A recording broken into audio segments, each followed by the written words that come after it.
Welcome back to clean news Rajasthan. चलिए देखते हैं राजस्थान की 15 फटाफट बड़ी खबरों को। राजस्थान को पसंद है बाबा का बुलडोजर। उत्तर प्रदेश की योगी सरकार के बुलडोजर एक्शन मॉडल लगभग देश के अधिकांश राज्यों में धरातल पर लागू किया जा रहा है।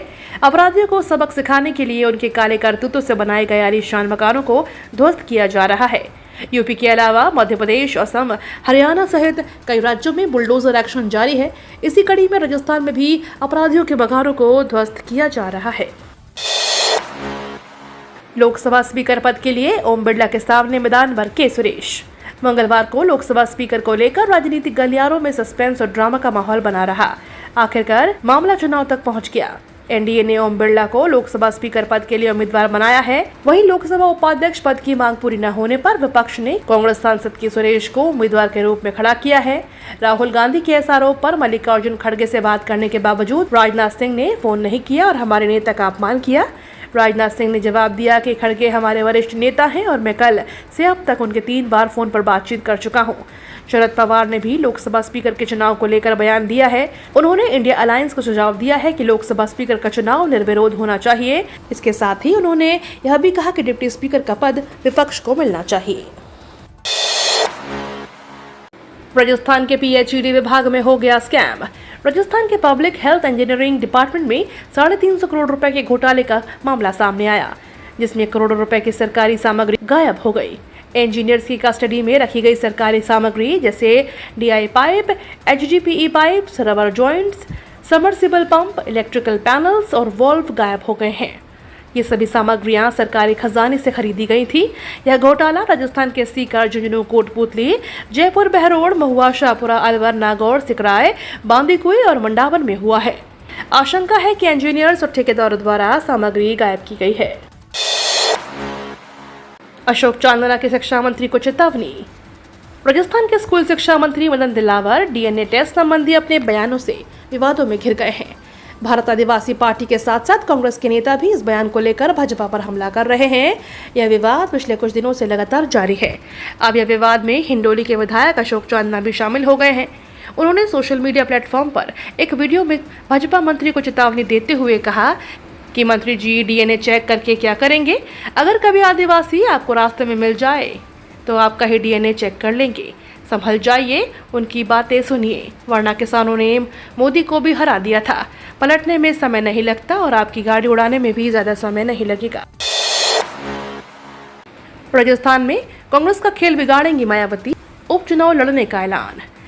राजस्थान के 5 विधानसभा उपचुनाव में बसपा अपने उम्मीदवार खड़ा करेगी। बसपा प्रदेश अध्यक्ष भगवान सिंह बाबा ने कहा कि पार्टी नगर निकाय चुनाव भी लड़ेगी, जिससे ग्रास रूट पर कार्यकर्ता तैयार हो सके। भगवान सिंह बाबा ने कहा कि मायावती की अध्यक्षता में हाल ही में हुई बैठक में यह निर्णय लिया गया है। राजस्थान में 5 सीटों पर विधायक अब सांसद बन चुके हैं, जिसके बाद 5 विधानसभा सीटों पर उपचुनाव का ऐलान होने वाला है। उपचुनाव के बाद अलग अलग पार्टियां तैयारियां में जुट चुकी हैं। इसी बीच कांग्रेस ने अपनी कमर कस ली है। आपको बता दें, विधानसभा सीटों में से 3 सीटों पर कांग्रेस के विधायक सांसद पहुंचे हैं, जबकि 1 सीट पर आरएलपी और 1 सीट पर बीएपी के विधायक सांसद बने हुए हैं। ऐसे में कांग्रेस अपनी जीती हुई सीट को हाथ से निकलने नहीं देगी। 30 जून से पहले कराइए राशन कार्ड के ई-केवाईसी, वरना फ्री वाला राशन हो जाएगा बंद। राष्ट्रीय खाद्य सुरक्षा योजना में चयनित सभी लाभार्थियों को 30 जून 2024 तक ई-केवाईसी करवानी होगी। अगर आपने ई-केवाईसी नहीं करवाई है तो आपको राशन नहीं मिलेगा। जन आधार व गैस सिलेंडर से जैसे ही अब राशन कार्ड को भी ई-केवाईसी की जा रही है। राष्ट्रीय खाद्य सुरक्षा योजना में चयनित लाभार्थियों की ई-केवाईसी उचित मूल्य की दुकानों पर जाकर करवाना होगा। राजस्थान के लिए सोना उगलेगी ये खदान। राजस्थान के बांसवाड़ा में स्थित राज्य की पहली सोने की खदान सरकार के लिए सचमुच सोना उगलने वाली है। ऐसा हम इसलिए कह रहे हैं क्योंकि इस खदान से पहले 50 सालों में राज्य सरकार को 1 लाख करोड़ रुपए का राजस्व मिलने की उम्मीद है। इस खदान से न सिर्फ सोना ही मिलेगा, बल्कि औद्योगिक निवेश, रोजगार और राजस्व के नए अवसर भी खुलेंगे। यहाँ करीब 113 मिलियन टन कच्चा सोना होने की उम्मीद है। जयपुर में शीघ्र बनेगा राजस्थान यूनिटी मॉल। सीएम ने कहा कि देश के यशस्वी प्रधानमंत्री नरेंद्र मोदी द्वारा एक ही छत के नीचे मार्केट प्लेस उपलब्ध करवाने के उद्देश्य से देश भर में पीएम एकता मॉल बनाए जा रहे हैं। इसके तहत जयपुर में भी शीघ्र राजस्थान यूनिटी मॉल का निर्माण किया जाएगा। इसके निर्माण से गुणवत्तापूर्ण स्वदेशी उत्पादों को बढ़ावा मिलेगा और ग्रामीण कारीगरों को भी उनके उत्पाद बेचने में मदद मिलेगी। सीएम शर्मा ने अधिकारियों को निर्देश दिए हैं कि राज्य में बनने जा रहे इस मॉल का निर्माण आमजन की सुगम पहुंच तक किया जाए, जिससे कि अधिकतम लोग इस मॉल तक पहुंचे और मेक इन इंडिया एवं एक जिला एक उत्पाद की अवधारणा को बढ़ावा मिले। वसुंधरा राजे के दर्द से गरमाई सियासत। राजस्थान की पूर्व सीएम वसुंधरा राजे के उंगली काटने वाले बयान के बाद से प्रदेश की सियासत गर्मा गई है। लंबे समय से चुप्पी साधे वसुंधरा राजे समर्थक एक्टिव हो गए हैं। पूर्व विधायक देवी सिंह भाटी ने राजेंद्र राठौर पर निशाना साधते हुए कहा, आज लोग उसी उंगली को पहले काट देते हैं जिसे पकड़कर वो चलना सीखते हैं। अब सियासी गलियारों में चर्चा है कि आखिर वसुंधरा राजे का इशारा किनकी तरफ है। कौन है वो नेता जिन्हें वसुंधरा राजे ने आगे बढ़ाया, लेकिन वे आज उनके खिलाफ खड़े हो गए। अब राज्य का क्या होगा अगला कदम। बीजेपी के नेता वसुंधरा राजे के बयान से बचते हुए नजर आ रहे हैं। ओम बिरला और भजनलाल शर्मा भी नहीं बचा सकेंगे। राजस्थान कांग्रेस के प्रदेश अध्यक्ष गोविंद डोटासरा के निशाने पर कोटा रेंज के आईजी रविदत्त गौड़ आ गए हैं। दरअसल कोटा में सोमवार को नीट यूजी परीक्षा को लेकर आयोजित हुए विरोध प्रदर्शन में प्रदेश कांग्रेस अध्यक्ष गोविंद डोटासरा ने कोटा रेंज महानिरीक्षक रविदत्त गौड़ पर जमकर हमला बोला।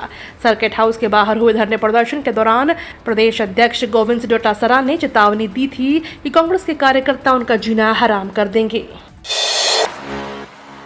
राजस्थान के लोगों के लिए बड़ी खुशखबरी, 1 जुलाई से रूट पर चलेगी एसी बसें, किराए पर मिलेगी 50% छूट।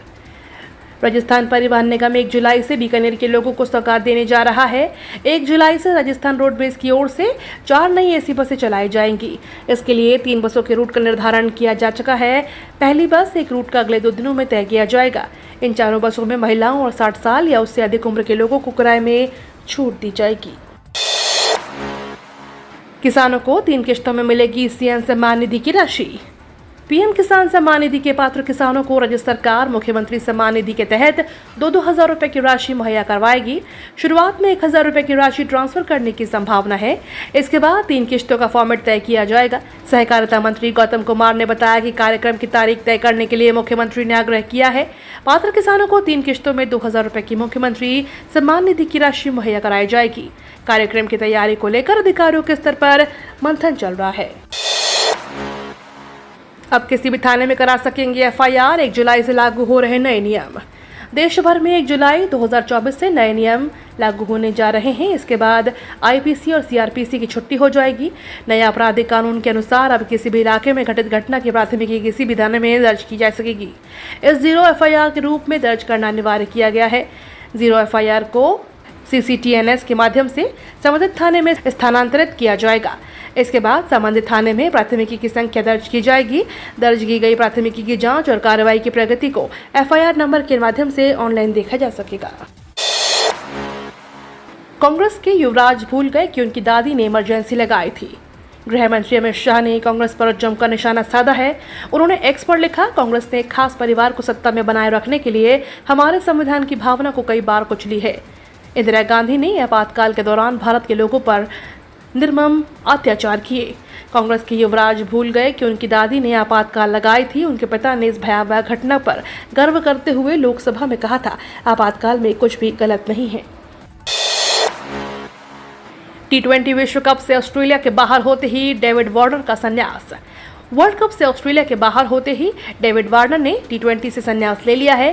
पहले ही कयास लगाए जा रहे थे कि वर्ल्ड कप के बाद वह इस फॉर्मेट को अलविदा कह सकते हैं। वार्नर का संन्यास ऑस्ट्रेलियाई क्रिकेट में ओपनर्स के एक युग का अंत कहा जा सकता है। वार्नर ने अपने T20 करियर में 110 मैच में 33.4 के एवरेज से और 143 के स्ट्राइक रेट से 3,277 रन बनाए हैं। इस दौरान उन्होंने 1 शतक और 28 अर्धशतक लगाए। ये तो थी राजस्थान की बड़ी खबरें। रोजाना सबसे पहले अपडेट पाने के लिए क्लीन न्यूज राजस्थान को अभी सब्सक्राइब करें।